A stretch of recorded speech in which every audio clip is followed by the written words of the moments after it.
The place was a small town in Massachusetts, North America. It was a cold evening in December 1862. Snow was falling softly. In the living room of a small house, 4 sisters were sitting by the fire. Their names were Meg, Jo, Beth, and Amy March. Meg was 16 years old, Jo was 15, Beth was 13 years old, and Amy was 12. Their mother, Mrs. March, was not in the house. She was visiting a poor, sick family. Their father, Mr. March, was far away from home. It was wartime, and Mr. March was working in a hospital for soldiers. The 4 sisters were knitting with wool. They were knitting socks for the soldiers. They worked and they talked. "We are poor," said Meg, the eldest girl. "It is terrible." Meg was very pretty. She had large eyes and soft brown hair. "Other girls have lots of pretty things," said Amy, the youngest girl. Amy had golden hair and blue eyes. "I hate girls' work and girls' things," said Jo. She was tall and thin, with beautiful long red hair. "I don't want to stay at home," she said. "I want to fight in the war." Then Beth spoke. "Yes, we are poor," she said. "But we are lucky too. We have father and mother, and we have each other." Beth was very shy. She was afraid of strangers, but she loved her family very much. "Yes, we have each other," said Jo, and the girls were happy again. "It's 6 o'clock," said Meg. "Be quick, everybody. Mother is coming. We must get supper ready." Jo brought more wood for the fire. Meg lit the lamps. Beth and Amy put the food on the table. The door opened and Mrs. March came into the room. Mrs. March was not beautiful, but she was very kind and good. Her daughters had a special name for her. They called her Marmee. "How are you, my dears?" said Mrs. March. "Did you have a good day?" "Yes, thank you, Marmee," replied the 4 sisters. "Come, sit down by the fire, Marmee," said Meg. "Supper is ready." After supper, Mrs. March said, "Girls, I have a wonderful surprise." Everybody was excited. "Is it a letter from Father?" asked Jo. "Yes," replied Mrs. March. "Father has a Christmas message for all of you." The girls read their father's letter. A few days later, it was Christmas Day. On Christmas morning, the girls woke early. Each girl had one present, a book from their mother. They ran downstairs. They wanted to thank her, but Mrs. March was not there. A special Christmas breakfast was on the table. There was lots of food, and everybody was hungry. But the girls waited for their mother. They waited nearly an hour. At last, their mother came home. "Merry Christmas, Marmee," the girls shouted. "Come sit down. Let's eat breakfast." "Merry Christmas, little daughters," said Mrs. March. "Listen, I have something to tell you. There is a poor woman, Mrs. Hummel. She lives in the town. She has 7 children. One is a baby. The Hummels' house is very cold, and they have no food. Will you give them a Christmas present? Will you give them your breakfast?" All the girls were very hungry. For a moment, nobody spoke. Then Jo said, "Yes, we will, Marmee. Let's take the food to them now." It was early morning, and it was cold. The girls walked quickly through the snow. They carried baskets of food and wood for the fire. The Hummel family lived in one small room. The room was in a house near a river. The windows of the room were broken, and there was no fire. Mrs. Hummel lay in her bed. She was ill. The baby was crying, and the children were cold and hungry. The Hummel children saw the March sisters and the baskets of food. They shouted happily, "Thank you! Thank you!" The girls made a fire, and they put the food on the table. Mrs. March made some tea. Soon the room was warm. The hungry children ate the food and laughed. Later, Mrs. March and her daughters went home. They had bread and milk for breakfast, but they were very happy. The March sisters often acted in plays. Joe wrote the plays. The girls acted in a small room at the top of the house. They put on brightly colored clothes and enjoyed themselves. On Christmas evening, the girls acted in a play. All their friends came, and everybody enjoyed the play. Later, their friends went home, and the girls had a lovely surprise. Mrs. March called to them. "Supper is ready," she said. The girls ran downstairs. They saw lots of delicious food on the table: cakes, sweets, fruit, and ice cream. "Where did this lovely food come from, Marmee?" Amy asked. Mrs. March smiled. "Old Mr. Lawrence sent it," she replied. "Old Mr. Lawrence, our neighbor?" asked Meg. She was surprised. "But we don't know him," she said. "He heard about your breakfast," said Mrs. March. "He has sent you a special Christmas supper." The girls looked at each other. "This is wonderful." "Christmas," Beth said. Next to the Marches' small house, there was a large house. The sisters called this house the Lawrence house.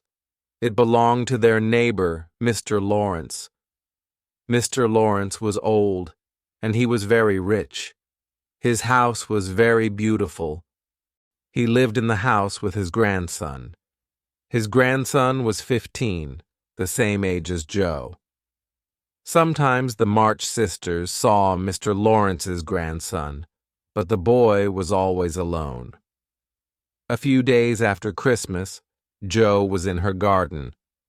She was wearing boots and an old coat. Joe was busy. She was sweeping snow from the path with a broom. Joe looked up at the Lawrence house. She saw a face looking out of a window. It was Mr. Lawrence's grandson. "The boy is sad. He is lonely," thought Joe. Then she had an idea. She took some snow and made a ball with it. She threw the ball at the window. The boy laughed, and he opened the window. "Hello," called Joe. "Are you ill?" "I was ill last week," said the boy. "I'm better now, but I'm very bored. I am not doing anything." "I'll visit you," said Joe. "Yes, please come," said the boy. A few minutes later, Joe knocked on the door of the Lawrence house. She was carrying a small basket. The basket was full of apples and cakes. The boy opened the door, and Joe gave him the basket. "These things are for you," she said. "They are from my mother." "Thank you very much," said the boy. "Please come in. My name is Laurie, and you're Joe, aren't you?"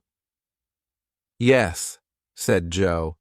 She was very surprised. "How do you know my name?" "I know your name," said Laurie. "I know all your sisters' names. You call to each other in your garden. Sometimes I see you with your mother." Laurie said sadly, "I have no mother. My parents are dead, so I live here with my grandfather. But my grandfather is not at home today. Laurie is rich, but he's very lonely," thought Joe. I am poor, but I have a family, and I have a happy home. Please visit us, said Joe. We are neighbors. Let's be friends, too. Joe and Laurie talked all afternoon. Joe talked about her family. Laurie talked about his life. He did not go to school. A teacher, Mr. Brooke, came to the house every day. Mr. Brooke taught Laurie his lessons. Come into our library, said Laurie. We have many fine books in the library. The library was a beautiful room with big windows. There were hundreds of interesting books on the shelves. There were many fine pictures on the walls. What a wonderful room, said Joe. Suddenly, Laurie and Joe heard a noise. Grandfather has come home, said Laurie. I must go to him. Please stay here. Laurie went out of the library. Joe stood by the fire. There was a picture of old Mr. Lawrence on the wall. Joe looked at the picture. The door of the library opened, but she did not turn around. Laurie, she said, Mr. Lawrence, your grandfather, is not handsome, but he has a kind face. I like him. Thank you, said a voice. Joe turned around quickly. Mr. Lawrence was standing there, near the door. Oh, she said, I'm sorry. So I'm not handsome? Asked Mr. Lawrence. Well, no, sir, but you have a kind face. Yes, you do, sir, replied Joe. Mr. Lawrence laughed. I knew your grandfather, he said. He was a good man. Now, have some tea. Laurie was very happy. Laurie and Joe drank tea and they talked. Mr. Lawrence watched them. My grandson is happy, he thought. He was lonely. He must have some friends. Later, Joe went home. She told her mother and her sisters about the Lawrences' beautiful house. Marmee, please let Laurie visit us, she said. Yes, dear, replied Mrs. March. Your new friend Laurie will be welcome in our house. Laurie and the March sisters became good friends. They visited each other often, and they had many happy days together. Everybody liked Laurie and his grandfather. Meg, Joe, and Amy all went to the Lawrence house. Meg loved flowers and gardens. She liked the garden at the Lawrence house very much. It was winter and there were no flowers, but there was snow on the trees. They were very beautiful. Joe wrote plays and stories, and she loved books. She liked the library at the Lawrence house. Amy liked the library, too. She painted pictures and liked the paintings on the library walls. But Beth did not visit the Lawrence house. She was very shy, and she was afraid of old Mr. Lawrence. Beth did not go to school. She learned her lessons at home. Beth's life was quiet, but she was very happy. She helped her mother with the housework and learned her lessons every day. Beth loved music. The Marches had a piano, but it was very old. Beth tried to play the piano, but the music did not sound very good. One day, Mr. Lawrence spoke to Mrs. March. Do your daughters play the piano? He asked. Beth plays the piano, Mrs. March replied. I have a beautiful piano, said Mr. Lawrence, but nobody plays it now. Will Beth come to my house? Will she play the piano?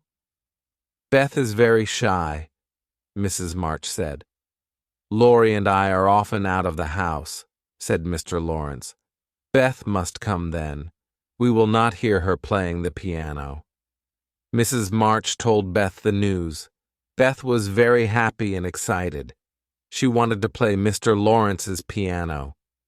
The next day, Beth went to the Lawrence house. The house was very quiet. Good, thought Beth. Everybody is out of the house. The piano was in the living room. Beth walked very quietly into the room. She touched the piano. How beautiful it is, she thought. Some pages of music were lying on top of the piano. Beth looked at the pages. The music was not difficult, so she started to play. Beth played the piano for many hours. She enjoyed herself very much. After that, she went to the Lawrence house every day. Sometimes Mr. Lawrence was in the house. He often listened to the music, but Beth never saw him. A few weeks passed. One day, Beth spoke to her mother. "Marmee," she said, "I want to thank Mr. Lawrence. He has been very kind. I will give him a present. Shall I knit a pair of slippers for him?" "Yes, Beth," replied Mrs. March. "That's a very good idea." Beth bought some wool, and she made a beautiful pair of slippers. She took them to the Lawrence house. Mr. Lawrence was away from home, so Beth wrote a short note. She put the note and the slippers on a table. Then she went home. Oh, thought Beth. Mr. Lawrence did not like the slippers. The next morning, Beth walked by the river. She was sad. Later, she went home. Her sisters were waiting. They were very excited. "Beth! Beth! Come quickly!" they called. "You have a present. Come and see." They took Beth into the living room. In the middle of the room was a beautiful little piano. On top of the piano, there was an envelope. "Open the envelope, Beth," said Joe. "Please open it for me," said Beth. Joe opened the envelope. She pulled out a note and read it to her mother and sisters. Beth was very excited. "Mr. Lawrence has given me this piano," she said. "I am very lucky." Beth sat down at the piano and started to play. The piano sounded beautiful, but suddenly she stopped playing. "I must thank Mr. Lawrence now," she said. Beth was not shy anymore. She ran quickly to the Lawrence house and went inside. Mr. Lawrence was in the library. Beth ran to him, kissed him, and said, "Dear Mr. Lawrence, thank you so much for my beautiful piano." Beth was not afraid of Mr. Lawrence anymore. It was Saturday afternoon.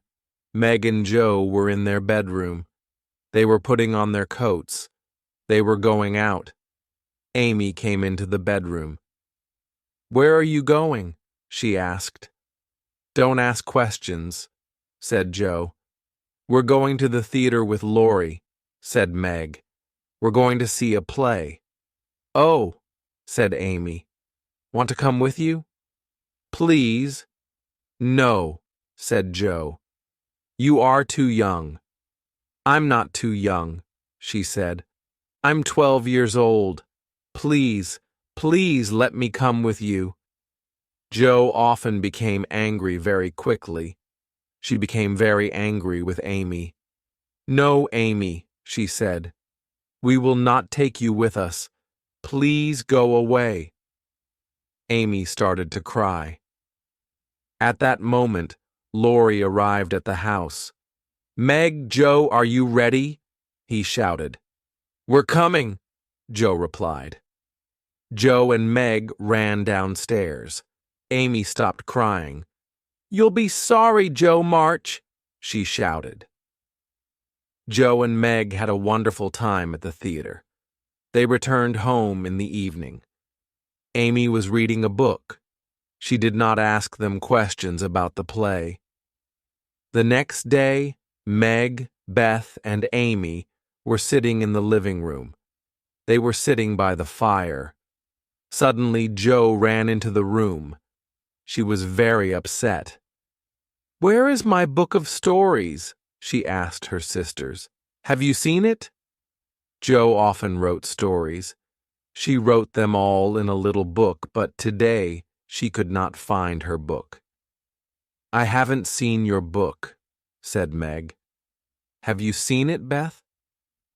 "No," said Beth. Amy was very quiet. She did not say anything. "Amy, where is my book of stories?" asked Jo. "I don't know," replied Amy. "Yes, you do know," said Jo. "Tell me immediately. Where is it?" "You'll never see it again," said Amy. "Why not?" asked Jo. "I burnt it," said Amy. "You didn't let me come to the theater yesterday, so I threw your book of stories on the fire." Jo was very angry. She held Amy's arms and shouted at her. "You bad, bad girl," Jo shouted. "I wrote those stories for Father. Now they are gone forever." Suddenly, Amy was sorry. She started to cry. "Please forgive me, Jo," Amy said. "I'm very, very sorry." Tears fell from her eyes. "I'll never forgive you," said Jo. "Never." Jo did not speak to Amy again that day. She was very angry and upset. The next day, the weather was very cold. There was a river near the Marches' house. The river had frozen. It was ice. Laurie came to the Marches' house. He was carrying a pair of ice skates. "Let's go to the river, Jo," he said. "We'll skate on the ice." "All right," replied Jo. She went to a cupboard and took out her ice skates. Amy watched her sister. After a few minutes, Jo and Laurie left the house. "I want to skate too," Amy said to Meg. "Take your ice skates and run after Jo," said Meg. "Jo will enjoy herself. She will soon be happy. Ask her to be your friend again." "That is a good idea," said Amy. She ran after Jo and Laurie. The river was not far away. Soon she saw Jo and Laurie skating on the ice. The ice was very thin in the middle of the river. Jo heard Laurie's words, but Amy did not hear Laurie. She skated to the middle of the river. Suddenly there was a loud crack. The ice broke, and Amy was in the water. Jo was terribly afraid, but she followed Laurie. They pulled Amy from the river. Amy was not hurt, but she was very cold and frightened.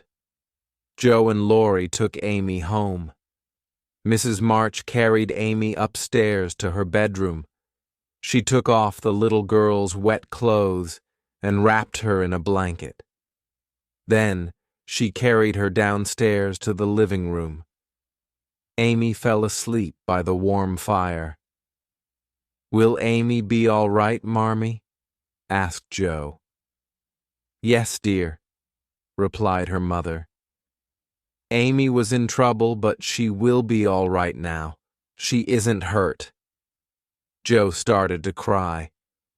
"I was angry with Amy," said Jo. "She burnt my book of stories, but now I am very sorry. Sometimes I become angry too quickly. What shall I do, Marmee? Please help me." "Don't cry, Jo," said Mrs. March. "Remember this day. You won't become angry again." "I will remember," said Jo. At that moment, Amy opened her eyes and smiled. She held out her arms towards Jo. The two sisters did not speak, but they kissed and put their arms around each other. They were friends again. Winter soon passed. Spring came, and then summer. Mrs. March and her daughters were happy, but they all wanted to see Mr. March again soon. Meg, the eldest March sister, was a very pretty girl. Her friends often invited her to parties. Meg enjoyed the parties, but sometimes she was sad. She was sad because her family was poor. Meg's friends lived in fine houses. They had beautiful clothes, but Meg did not have beautiful clothes and lovely things. One day in July, Meg was at a friend's house. She heard a conversation. Two women were talking, her friend's mother and another woman. They were talking about Meg. "Meg March is a kind and lovely girl," said one woman, "but her family is poor." "The Marches live near the Lawrences," said the other woman. "The Lawrences are very rich. Does Mrs. March have marriage plans for her daughters? Will one of them marry Mr. Lawrence's grandson?" Meg heard these words, and she was very upset. "I like Laurie very much," she thought, "but I do not want to marry him. We don't think about Laurie's money. He is our best friend." Meg went home. She spoke to her mother. "Marmee, do you have marriage plans for us?" she asked. "Marriage plans," said Mrs. March. Meg told her mother all about the women's conversation. Mrs. March was very angry. "Those women are very foolish," she said. "My daughters are beautiful and good and happy. They will marry good husbands. But good men are not always rich men," Mrs. March said. "Love is more important than money. Don't marry a rich man without love, Meg. Marry a poor man with love, then you will be happy." "You're right, Marmee," Meg said. "I'll always remember your words." The next day, a letter arrived for Joe. Joe read the letter to her sisters. "A picnic! That will be exciting," said Amy. "Please, Marmee, we want to go on the picnic." "Very well. Go on the picnic," said Mrs. March. "You will have a good time." The next day was warm and sunny. Laurie and his new friends walked to the river. The March girls met them there. They all brought baskets of food. They put the baskets into the two small boats. The March sisters sat in the boats, and Laurie and his friends rowed the boats on the river. Then they got out and found a good place for the picnic. Everybody was hungry, and the food was delicious.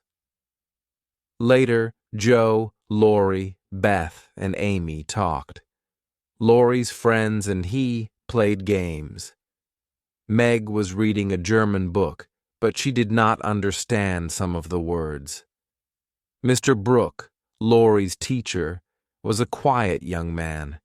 He had brown eyes and a kind face. He often looked at Meg, but Meg did not see him looking at her. "You're a very good teacher, Mr. Brooke," said Meg.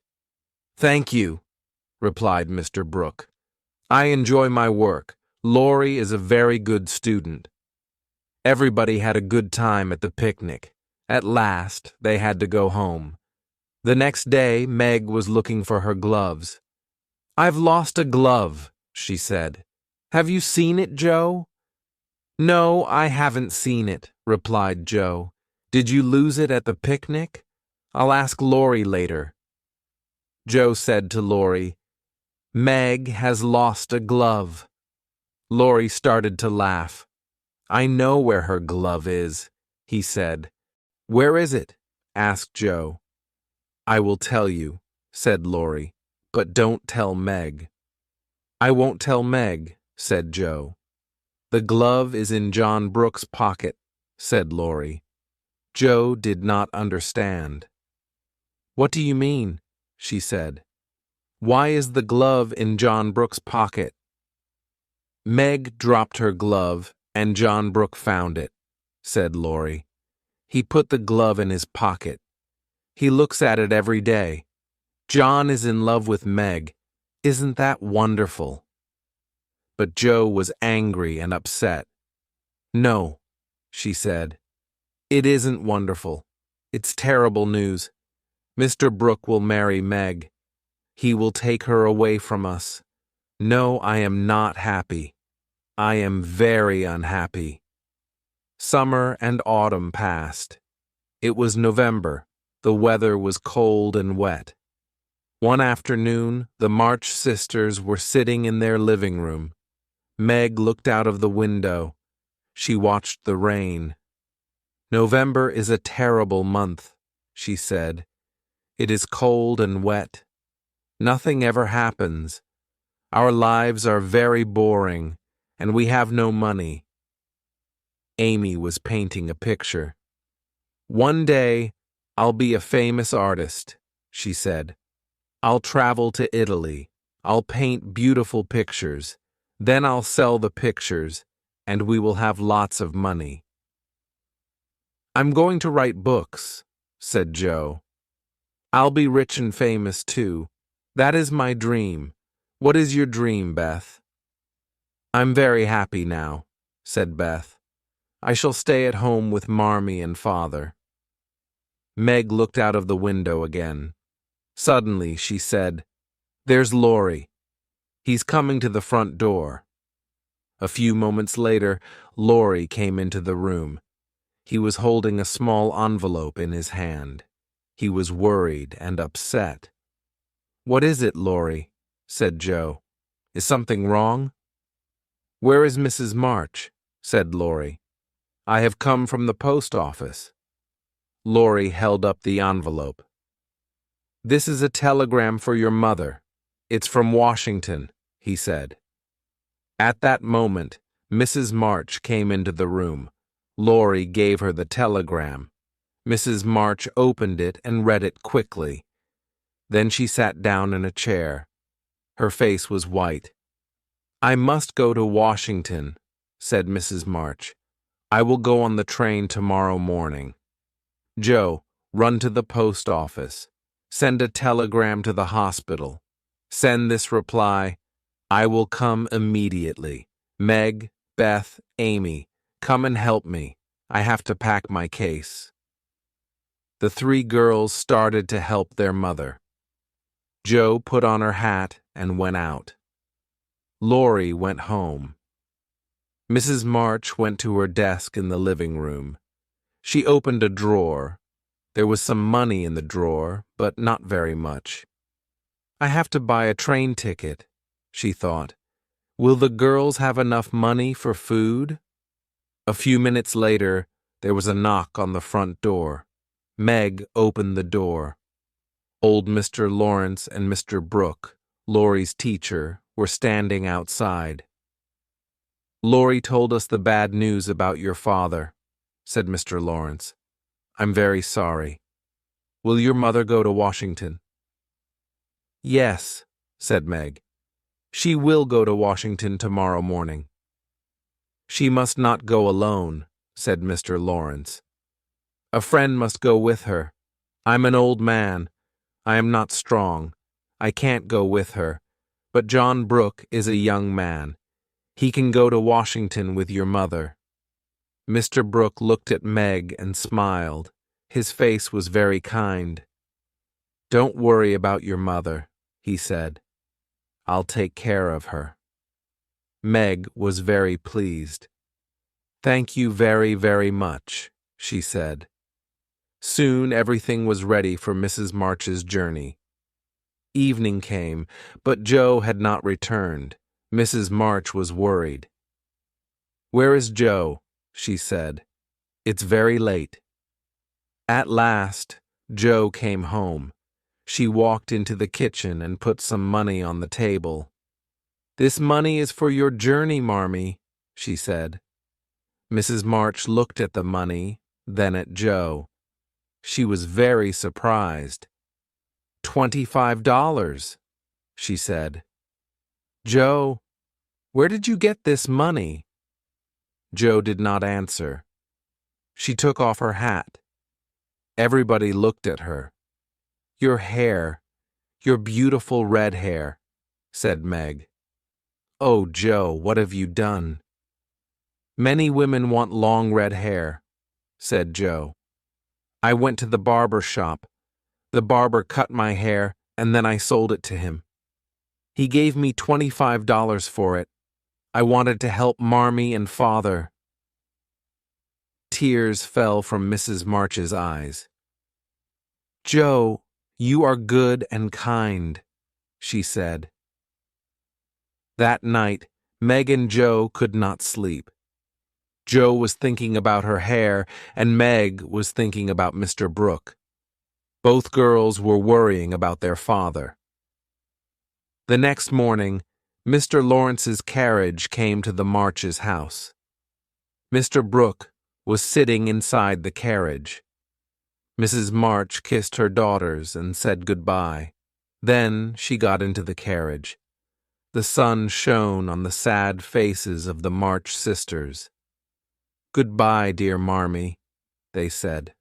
"Goodbye." Mrs. March was in Washington. The four sisters worked very hard. They did the housework every day. They were worried about their father and mother, but the girls were very kind to each other, and they wrote to their mother every day. Soon, a letter arrived from Mrs. March. The girls were happy, and soon Meg, Joe, and Amy forgot about the housework. Beth did not forget. She did her own work, and her sister's work too. One afternoon, Beth, Meg, and Joe were talking. Amy was not at home. "Meg," said Beth, "please will you visit the Hummel family? Marmee often visits them. Marmee is not here, so we must visit the Hummels." "I'm sorry, Beth, I'm very tired today," said Meg. "Joe must go to the Hummel's house." "I can't go," said Joe. "I'm going to meet Laurie. I can't visit the Hummels today. You must go yourself, Beth." "I visited the Hummels every day this week," said Beth. "The baby is ill, and I am very worried." "Oh," said Meg. "Amy will come home soon. Then she must visit the Hummels." An hour passed, but Amy did not come home. Meg and Joe went upstairs. Meg looked at a new dress, and Joe wrote a story. They forgot about the Hummels. Beth waited. At last, she put on her coat, put some food in a basket, and went out. Meg and Joe did not see her leaving. Later, Beth returned. She did not speak to anybody. She went upstairs to her mother's bedroom and shut the door. An hour later, Joe found Beth. Beth was sitting on her mother's bed. Her face was white and she was crying. She was holding a bottle of medicine. "What is wrong?" Joe asked. "Oh, Joe, the baby is dead," said Beth. "Which baby?" asked Joe. "The Hummel baby," replied Beth. "I went to the Hummel's house this afternoon. The baby was very ill. Mrs. Hummel went to get the doctor. I held the baby in my arms, but it died." "Oh, Beth, that is terrible," said Joe. "What happened next?" "Mrs. Hummel came back with the doctor," said Beth. "The doctor looked at the baby. He said, 'This baby had scarlet fever.'" "Scarlet fever?" said Joe. "Yes," Beth said. "The doctor gave me this medicine. He said, 'Go home immediately and drink some of this.' And now I have a headache and I'm very hot." Suddenly, Joe was afraid. "Has Beth got scarlet fever?" she thought. "It is a very dangerous illness." "Don't worry, Beth," Joe said. "I'll tell Meg. We will get Marmee's doctor." Meg was very worried. "Beth went to the Hummel's house every day," she said to Joe. "We must get Dr. Bangs immediately." Dr. Bangs came and looked at Beth. Then the doctor spoke to Meg and Joe. Beth has scarlet fever, he said. Who will take care of her? We will, said Meg. Joe and I have had scarlet fever. We are safe. Has Amy had scarlet fever? Asked Dr. Bangs. Amy hasn't had the fever, replied Meg. She will not be safe here. She must stay with Father's aunt, Aunt March. Good, said Dr. Bangs. Take care of Beth. I'll come again tomorrow. The doctor left the house. Joe spoke to Meg. We must write to Marmee, she said. We must tell her about Beth. No, said Meg. Marmee is taking care of Father. She can't come home now. Marmee must stay in Washington. We must not tell her about Beth. Joe started to cry. Washington is many miles away, she said. We were wrong, Meg. We didn't visit the Hummels. Beth went there every day, and now she has scarlet fever. Oh, Meg, what are we going to do? Meg put her arms around Joe. Don't cry, Joe, she said. Beth has scarlet fever, but she will get better soon. Now we must take care of her. The next day, Amy went to Aunt March's house. Meg and Joe took care of Beth. Beth was very ill. The days passed, and she did not get better. Beth could not eat. She slept for many hours. Sometimes she was awake, but she could not remember things. Sometimes she called Joe Meg. Sometimes she called Meg Joe. Beth said her mother's name again and again. Joe and Meg were worried and afraid. One morning, the two girls were talking. Let's send a telegram to Marmee, said Joe. Let's tell her about Beth now. Then she will come home. All right, said Meg. She sat down and wrote the words for a telegram. I'll take this to the post office this afternoon, said Meg. But that afternoon, a letter arrived from Mrs. March. There was bad news in the letter. Mr. March was very ill again. Meg and Joe read the letter. They looked at each other. We must not send the telegram to Marmee, said Meg. Beth is ill, but Father is ill too. Marmee must stay with him. She can't come home now. Yes, said Joe. You are our good friend, Laurie. Thank you very much. I must tell you something, said Laurie. Last week, Grandfather and I were talking about Beth. We were very worried about her. We sent a telegram to your mother. We told her about Beth's illness. Today, I received this letter from John Brooke. Your mother will be here early tomorrow morning. Then everything will be all right. Joe was happy again. She stopped crying. Laurie, she said, you're a wonderful friend. Thank you. Joe ran inside the house. She told Meg the good news. Meg was very happy too. The afternoon passed slowly. Beth lay in her bed, her eyes closed. She did not eat or speak. Sometimes she drank some water.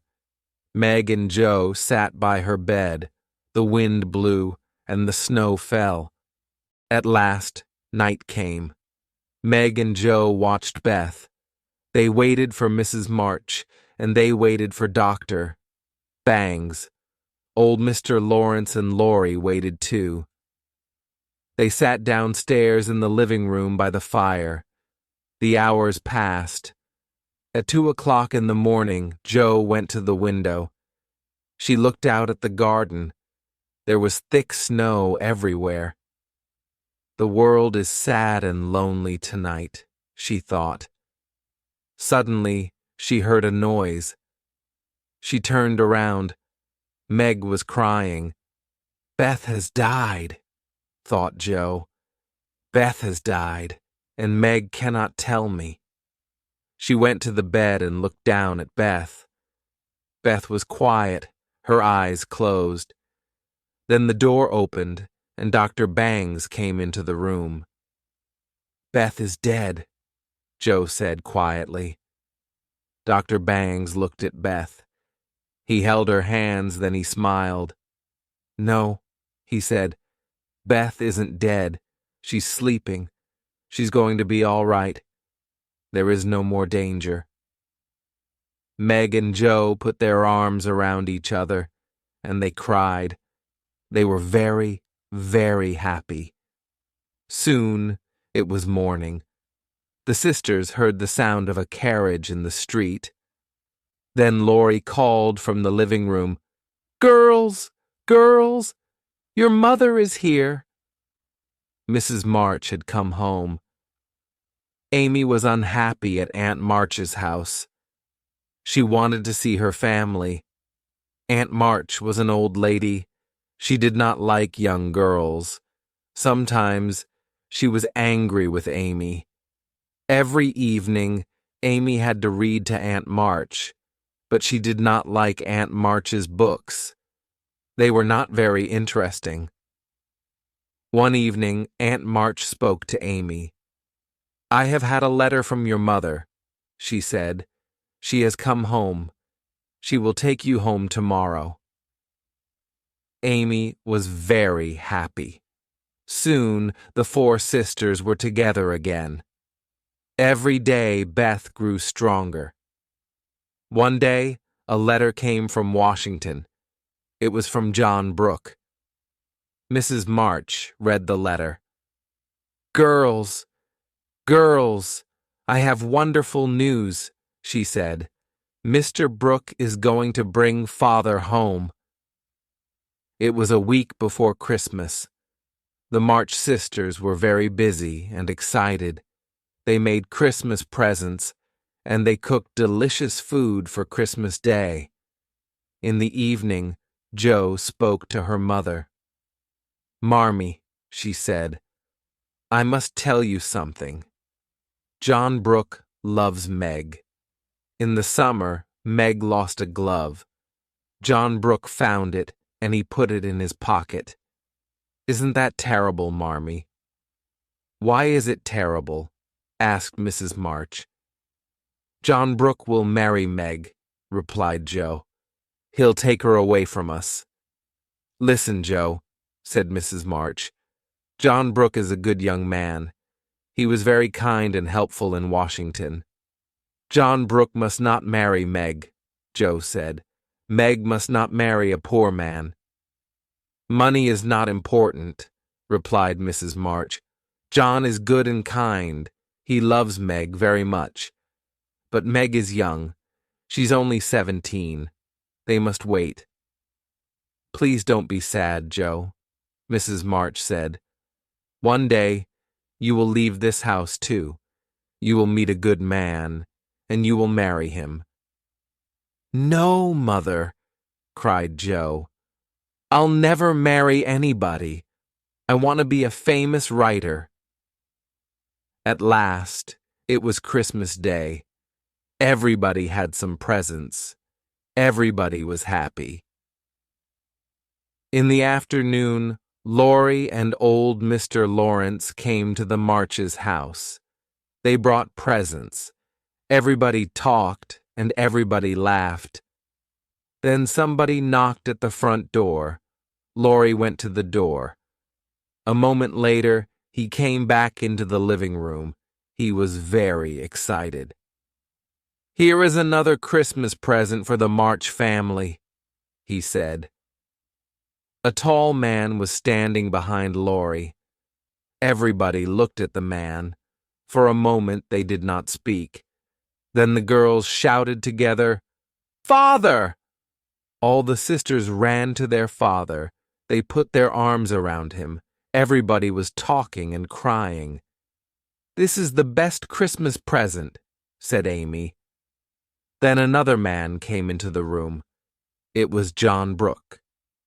Meg ran toward him. And I'm very happy to see you, John, she said. Thank you. You have brought Father home to us. Later, everybody ate Christmas dinner. Then the Lawrences and John Brooke went home. The March family sat by the fire. Mr. March looked at the faces of his 4 happy daughters. My dears, he said, this year has been very long and difficult. You had to work very hard. I left home, and you were girls. Now you have grown up. You are 4 fine women. The Marches were together again. Every day, Mr. March and Beth grew stronger. Laurie and old Mr. Lawrence often visited the Marches, but John Brooke did not come with them. Meg was sad. She wanted to see John very much. I don't understand, she thought. Why doesn't John visit us? Umbrella by the front door. Whose umbrella is that? She asked. I've never seen it before. It's John Brooke's umbrella, replied Meg. He left it here on Christmas Day. He has forgotten it. Meg, said Joe, do you like John Brooke? Do you love him? Are you going to marry him? No, Meg said. I'm too young for marriage. Please don't ask me these questions, Joe. Then you don't love him? Said Joe. Oh, I don't know, said Meg. Joe looked out of the window. Meg, John Brooke is outside now, she said. He is coming to the front door. You don't love him, Meg. He must go away. Please tell him. Meg ran to the stairs. She wanted to hide in her bedroom, but it was too late.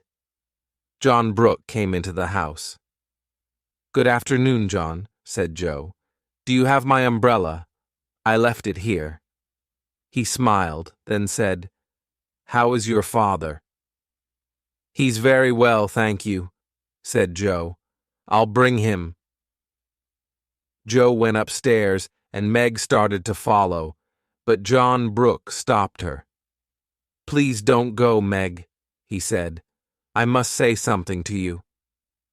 Oh, said Meg. Let's talk in the living room. John and Meg went into the living room. Meg sat down, and John Brooke sat beside her. He held her hand.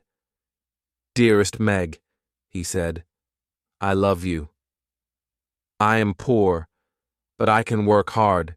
I can make a good home for you. Please, Meg, will you be my wife? At first, Meg did not speak. Then she said, I don't know, John. Please, Meg, said John Brooke. Will you marry me? Suddenly the door opened, and Aunt March came into the room. Meg and John were very surprised. Aunt March was surprised, too. Good afternoon, Meg, she said. Where is your father? Then she looked at John Brooke. Who is this young man? Aunt March, this is John Brooke, Meg said. John Brooke, Aunt March exclaimed. Why are you here, young man? What are you talking about? Aunt March, said Meg quietly, John Brooke wants to marry me. Aunt March looked angrily at John Brooke. Then she said, Young man, Mrs. March has spoken about you. You are poor. You have no money. Meg must marry a man with money. Meg was very angry. Aunt March, she said, John is poor, but he is a good man, and I love him. John Brooke smiled, and his eyes were bright. Thank you, dearest Meg, he said. Do you love me? Will you marry me? Yes, I will, said Meg. Meg, said Aunt March, you are a very foolish girl. You will never get any money from me. Goodbye.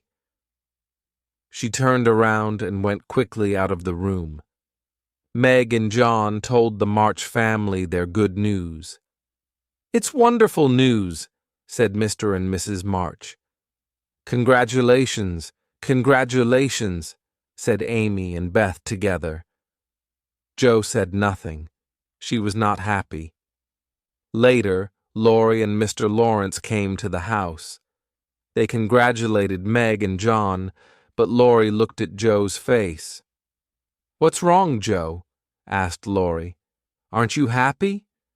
"No," said Jo. "Meg is my dear sister and my dear friend. Now John Brooke will take her away." "Jo," said Laurie, "you love Meg." "She is your sister, but John loves her too. Meg will be happy with John. And Jo, I'll always be your friend." "That's true," said Jo. "Thank you, Laurie." Jo looked around the room. She looked at her family. Mr. and Mrs. March were talking together. Amy was sitting on the floor near Meg and John. Beth was talking to old Mr. Lawrence. Suddenly, Jo was not sad anymore. She turned to Laurie. "You are right, Laurie," she said. "One day Meg will marry John, but she will always be my sister. We will always love each other." "That's right, Jo," said Laurie. Jo went over to Meg. She held Meg's hands, and she kissed her face. "Congratulations, dearest Meg," she said. "I am very happy for you, and congratulations, John. You are our brother now. Welcome to our family."